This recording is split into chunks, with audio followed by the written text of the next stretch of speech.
Amados hermanos y amigos, tengan todos muy buenos días, el Señor les bendiga.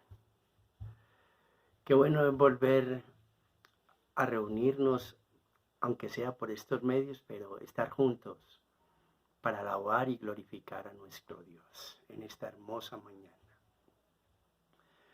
Mis amados hermanos, vamos a rendirle culto a nuestro Padre Celestial, porque nada ni nadie nos puede quitar ese gran privilegio de que como iglesia, como hermanos unidos, alabemos y glorifiquemos a nuestro Dios.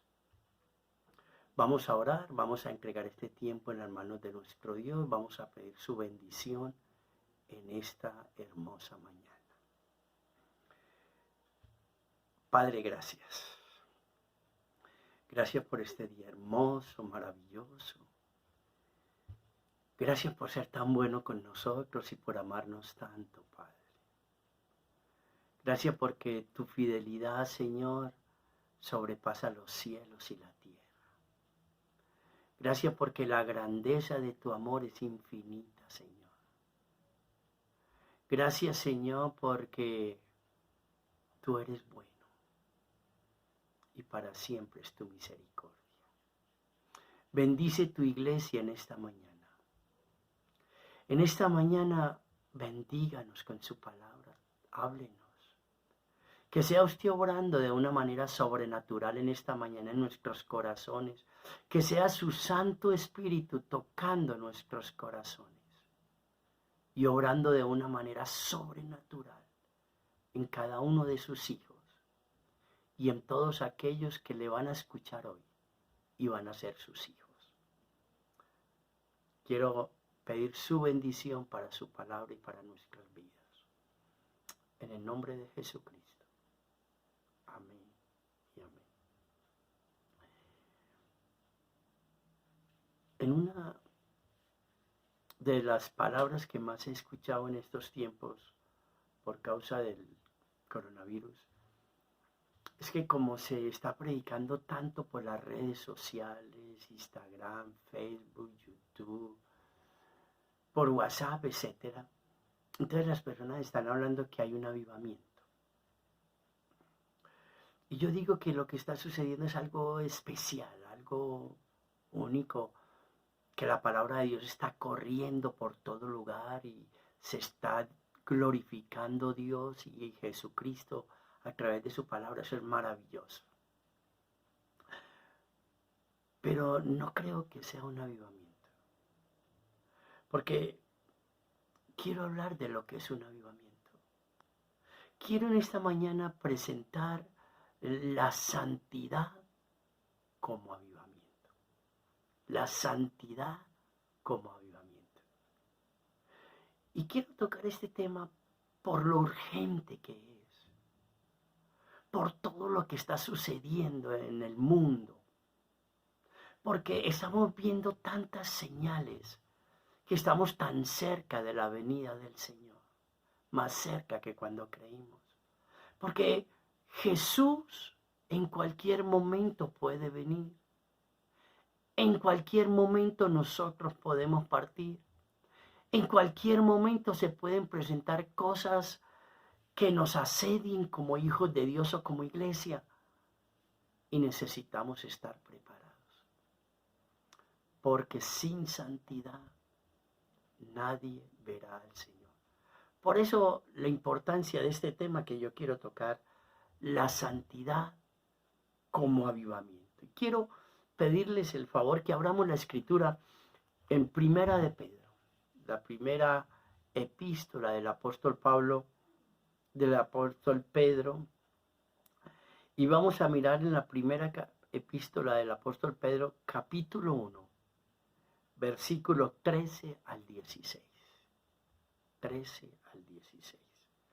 Y dice así la bendita palabra del Señor en el nombre del Padre, del Hijo y del Espíritu Santo. Por tanto, esto es como el resultado de lo que el apóstol Pedro había dicho antes. El resultado. Por tanto, ceñid los lomos de vuestro entendimiento.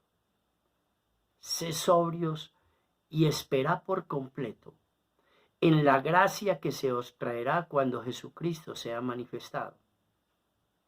Como hijos obedientes no os conforméis a los deseos que antes teníais estando en vuestra ignorancia, sino como aquel que os llamó es santo, sed también vosotros santos en toda vuestra manera de vivir. Porque escrito está, sed santos, porque yo soy santo. Es interesante que la santidad refleja ciertas áreas en la vida del cristiano. Refleja, en este pasaje que acabamos de leer, la santidad refleja ciertas áreas en la vida del cristiano, pero también refleja la voluntad de Dios de una manera de orden. Dios da una orden y eso tiene que ver con santidad. Pero la santidad refleja el carácter del cristiano. ¿En qué aspectos según este pasaje? Bueno, solo lo voy a mencionar porque apenas esto es una introducción. Dice, por tanto, ceñid los lomos de vuestro entendimiento. La santidad, las personas que empiezan a vivir cada día en santidad y cada vez más en santidad, son las personas que tienen ¿qué? Entendimiento.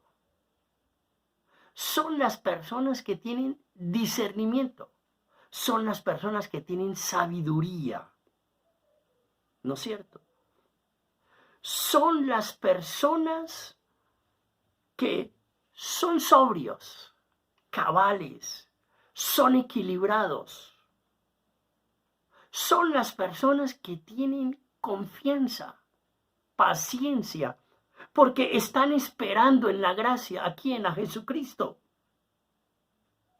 Son las personas que son hijos obedientes. ¿Por qué? Porque están viviendo en santidad.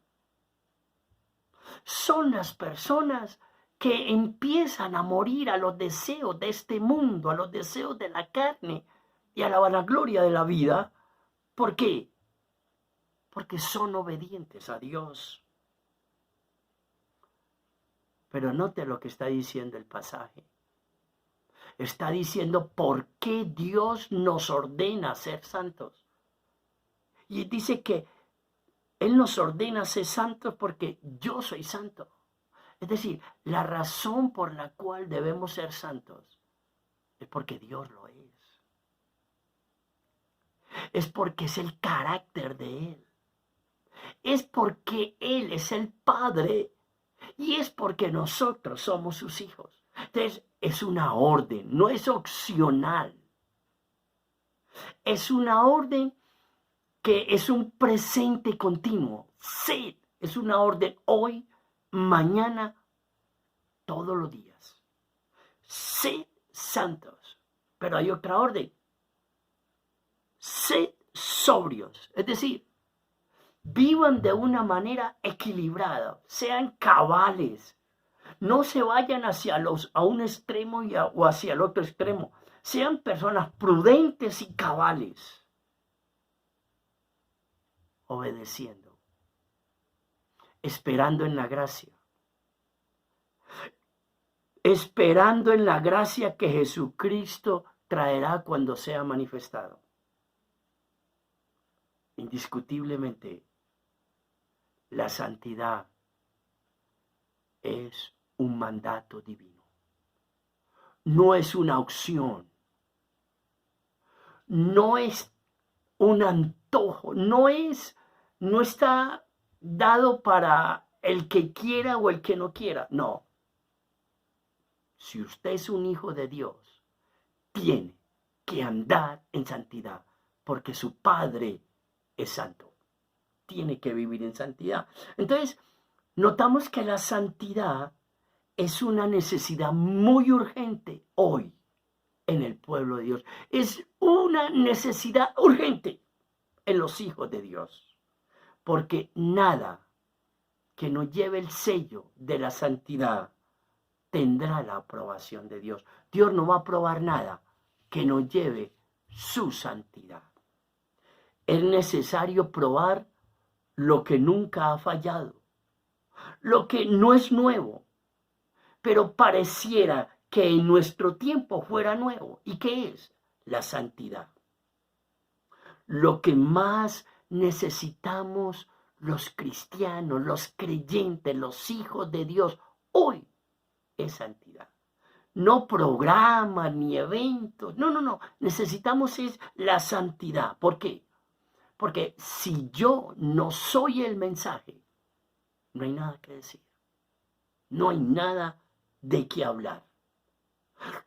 Lo que precisa la humanidad, la sociedad, lo que la sociedad necesita antes de ideas y programas, es santidad. Si no hay santidad, se tendrán personas, pero no iglesia.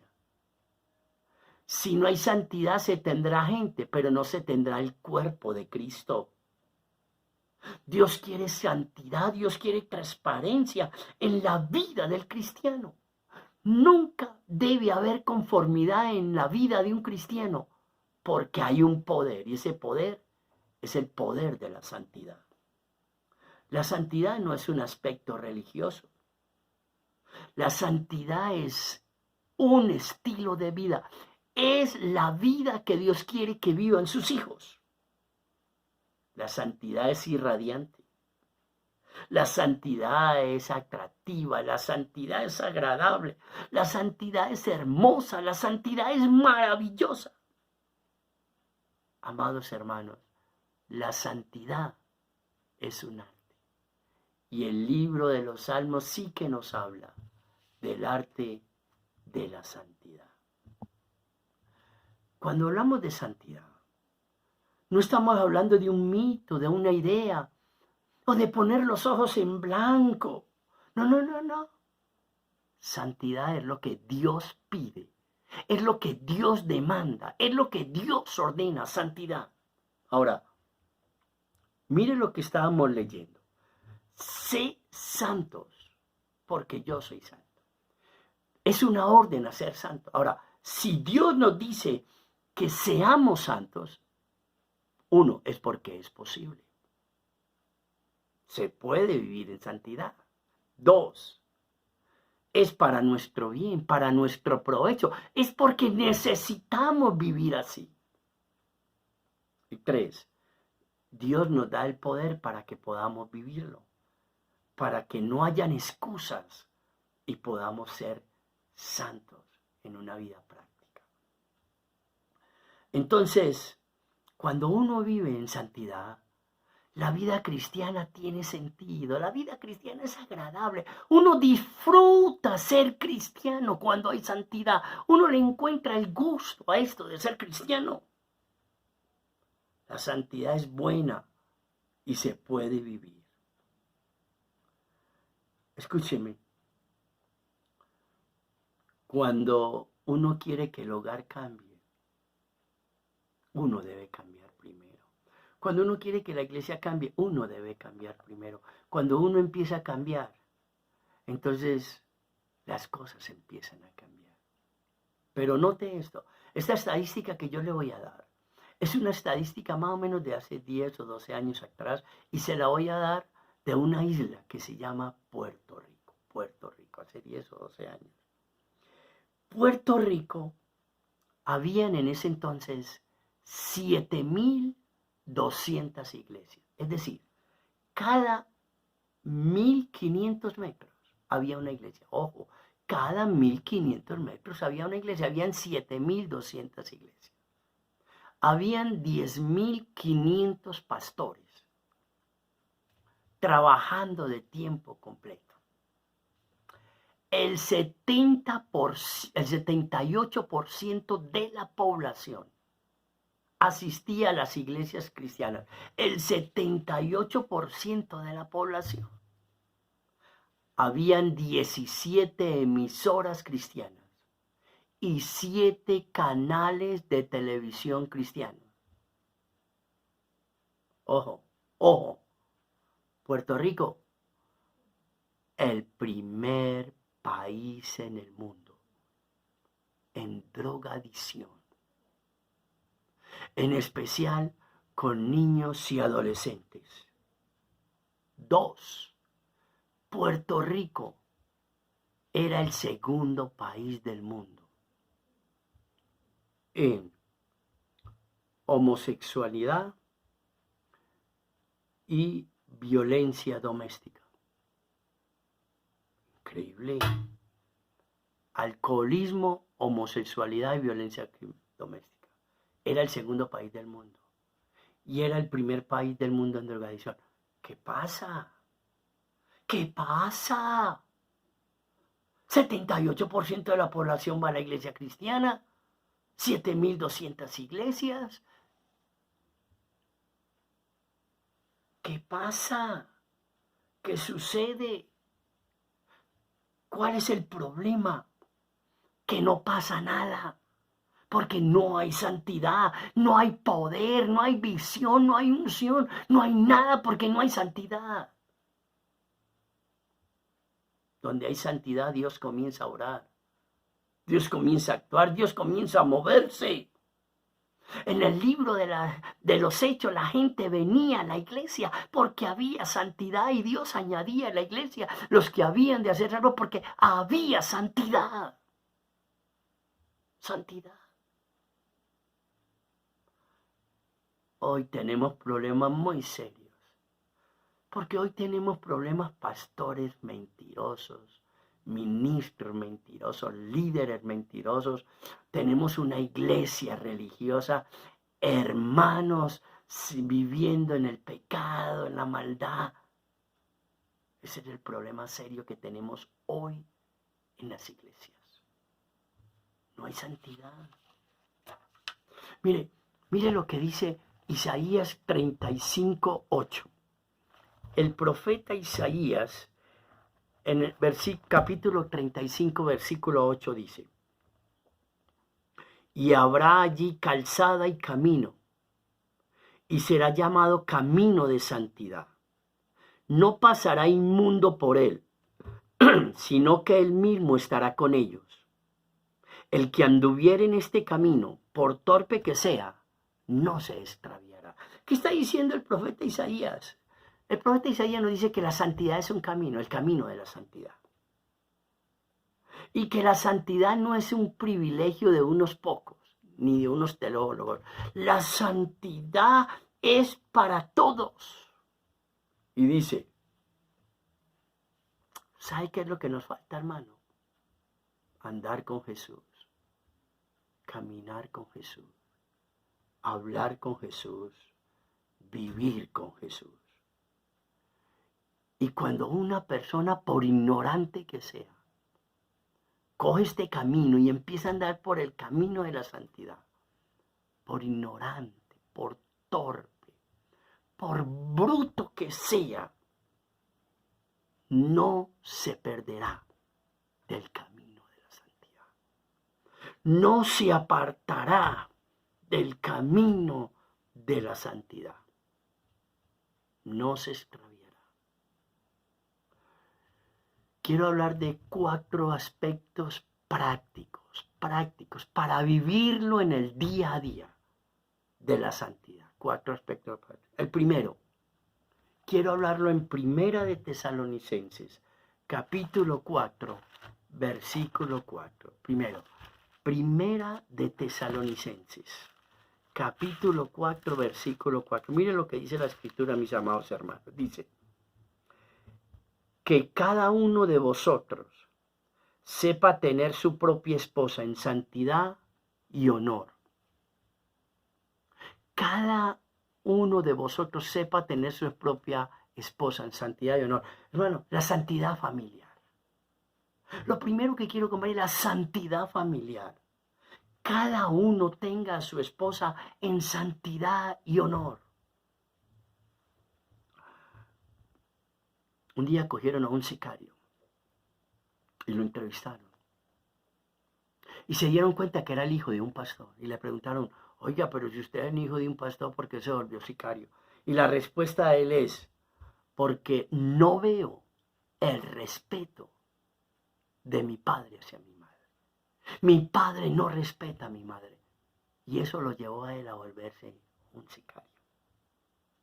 Hermanos, hijos de pastores e hijos de creyentes dicen que sus padres son unos hipócritas, que uno es lo que son en la iglesia y otro en la casa. Uno es lo que son con los hermanos y otro es lo que son en la casa. Dice, son unos hipócritas. Muchos hogares cristianos se convierten en escenarios de irrespeto, de ofensa y de maltrato. El hogar es el primer escenario de la santidad, de la vida santa. La santidad debe ser familiar, hermanos, y se maneja en el diálogo. La santidad en el hogar se maneja en el diálogo, en el respeto y en la confianza. Déjeme decirle, la opinión de los hijos importa más que la opinión de los hermanos. La opinión de la esposa o del esposo es más importante que lo que piense el pastor o la iglesia. Hermano, ¿qué piensa su esposa de usted? ¿Qué piensan sus hijos de usted? Mujer de Dios, ¿qué piensa su esposo de usted? ¿Qué piensan sus hijos, sus hermanos de usted? Hijos, ¿qué piensan los padres de usted? Usted, hijo, que es creyente, que es un hijo de Dios, ¿qué piensan sus padres de usted? Padre de familia, creyente, ame su hogar. Ame su familia antes que la iglesia. La iglesia es un eje central para amar, para todo. Claro que la iglesia hay que amarle todo, pero por encima ame a su familia, ame a su mujer, ame a sus hijos. Preocúpese por su familia antes que por los hermanos de la iglesia. La esposa es la prioridad, luego la iglesia. Las mujeres son la reina del hogar. Ustedes, mujeres de Dios, ustedes son la reina del hogar. La reina del hogar se ha convertido en una competencia con el hombre. Mujeres, ustedes son las ayudas idóneas, las compañeras del hombre que Dios les colocó para ser ayuda idónea. Hombres, denle en ese lugar que Dios le dio a la mujer de ser ayuda idónea. Mujeres, no compitan en el hogar. Ustedes son las reinas del hogar. Ustedes, mujeres, son las reinas del hogar. No compitan con el marido. Hogares santos producen niños sanos y felices. Santidad es tener hogares santos. Los hijos son obedientes cuando el hogar es atrayente. La santidad en el hogar. Primer punto que quiero tocar. El segundo punto que quiero tocar lo vemos en Mateo capítulo 6, versículos 22 al 23. Mateo capítulo 6, versículo 22 al 23. Y mire, mi hermano, amigo, lo que dice la escritura. Dice, la lámpara del cuerpo es el ojo. Así que si tu ojo es bueno, todo tu cuerpo será lleno de luz. Pero si tu ojo es maligno, todo tu cuerpo estará en tinieblas. Así que si la luz en ti hay tinieblas, ¿cuánto serán las mismas tinieblas? Mire, el primer punto es la santidad familiar. Y hay un personaje que a mí me vislumbra, me cautiva, me apasiona, y es Job. Para él era tan importante su familia. Todas las mañanas se levantaba temprano a hacer sacrificios por su familia y a pedirle perdón a Dios por si ellos habían pecado. Y cuando hacían fiesta los llamaba y los confrontaba para que no pecaran contra Dios. ¿Por qué? Porque para él su familia era muy importante. Sobre todo la santidad en la familia. Aquí el segundo punto que quiero tocar es la santidad ocular. Los ojos. Los ojos. La lámpara del cuerpo es esto, nuestros ojos. La santidad ocular es la mayor necesidad en una sociedad perversa, maligna, sucia, corrupta. La mayor necesidad es la santidad aquí, ocular en los ojos.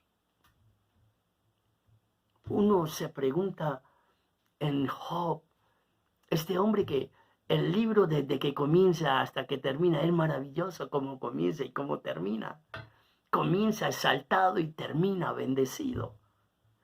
Y mire lo que Job dice en Job 31:1. Mire lo que Job dice en Job 31:1. Dice,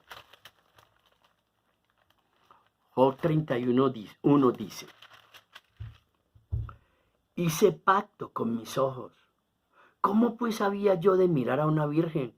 Porque ¿qué galardón me daría de arriba a Dios? ¿Ah? Mire lo que está diciendo. Si yo me pongo a mirar vírgenes y a desearlas y a pensar cosas y todo esto y a codiciar con mis ojos y todo esto, dice, ¿qué galardón, qué recompensa, qué es lo que el Dios de arriba me va a dar viéndome a mí en esa actitud de pecado? Y dijo, no, hice pacto con mis ojos.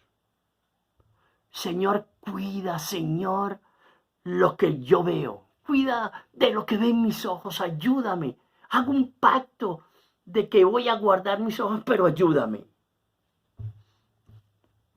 En el año de 1986, Ámsterdam, Holanda, la asociación Billy Graham invitó a pastores de toda parte del mundo, les costeó todo, los llevó a una actividad evangelística. ¿Saben qué fue lo más asombroso de esa actividad evangelística en Ámsterdam? Lo más asombroso fue que cuando pagaron la cuenta, las cuentas más altas tenían que ver con los canales calientes. Es decir, con la pornografía. Y eran pastores, eran ministros. Y oído, y era en el año de 1986. Ahora, después de 34 años, ¿cómo estarán los ojos de muchos ministros? Los ojos de muchos hermanos, de muchos líderes de la iglesia, ¿cómo estarán en una sociedad sucia que vive en el desnudos, que no les importa desnudarse por cualquier cosa, por hacer una huelga, por hacer un programa de televisión, que se visten con prendas muy cortas mostrando lo que no deben hacer, que la pornografía se ve en donde estén, en el celular, en toda parte? ¿Cómo estarán? Hay que cuidar nuestros ojos, porque si esto está sucio, ¿cómo estará nuestro interior? ¿Cómo estaremos por dentro? Escúcheme bien. La infidelidad nace de ojos sucios e indisciplinados. Cuando uno está mirando lo que no debe ver, y mira aquí, mira allí, de ahí nace la infidelidad. La pregunta que yo le hago a mi amado hermano en esta mañana es, ¿qué ve usted? ¿Qué ve? ¿Cuánto lo ve? ¿Por qué lo ve? ¿Qué le produce a usted lo que usted está viendo? Acuérdese que esta es la lámpara del cuerpo. Y si esto es sucio, todo estará sucio. Si esto es limpio, lo de adentro estará limpio. Hay una anécdota de un cura que estaba oficiando una misa. Y en el momento de dar la Eucaristía, es decir, la hostia, él daba la hostia y decía, cuerpo de Cristo, cuerpo de Cristo, cuerpo de Cristo. Y en la fila había una mujer. Hermanos, que la topografía, la biología, la vida había sido demasiado generosa con ella. muy generosa. Y el cura estaba cuerpo de Cristo, cuerpo. Cuando la vio, dijo, ¡ah! ¡Qué cuerpo Cristo! ¡Qué cuerpo Cristo! Mi amado hermano, nosotros no tenemos lucha con el sexo opuesto. Nuestra lucha es con el sexo apuesto. Ahí está nuestra lucha. En un congreso de satanistas, más o menos en el mismo año, hace 10, 12 años, en Estados Unidos,